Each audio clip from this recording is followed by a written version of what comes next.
સુરતમાં ફરી એકવાર કોપી ટુ કોપી 100ની નકલી ચલણી નોટનું કૌભાંડ।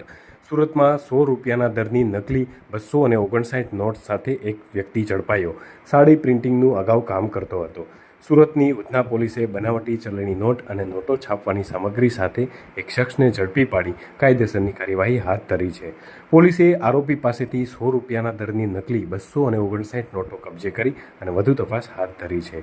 આ અંગે ઉધના પોલીસ પાસેથી મળતી માહિતી પ્રમાણે ઉધના પોલીસની ટીમને ગત તારીખ 16/6/2024ના રોજ પેટ્રોલિંગમાં હતી। આ દરમિયાન બાતમીના આધારે એક શખ્સને ઝડપી પાડ્યો હતો।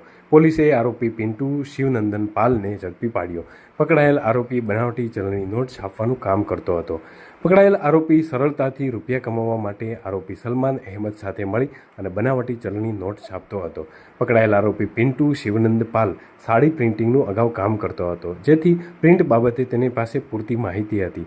પકડાયેલ આરોપી શિવાનંદ અને તેનો મિત્ર સલમાન આ ડુપ્લિકેટ નોટો શાકભાજી માર્કેટમાં અને નાના સ્ટોરમાં જઈ અને ખરીદી કરી વટાવતા હતા, જેથી 100 રૂપિયાની નોટમાં કોઈને શંકા પણ ન જાય અને પોતે વસ્તુની ખરીદી પણ કરી લે।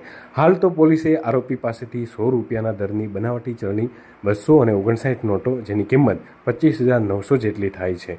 આ સાથે પોલીસે બનાવટી નોટ છાપવા માટે સામગ્રીઓ મળી કુલ 46,000થી વધુનો મુદ્દામાલ કબજે કર્યો છે। પોલીસે આરોપીને બનાવટી નોટ છાપવામાં મદદરૂપ થતા સલમાન અહેમદને હાલ વોન્ટેડ જાહેર કરી અને તેને પકડવાના ચક્રો ગતિમાન કર્યા છે।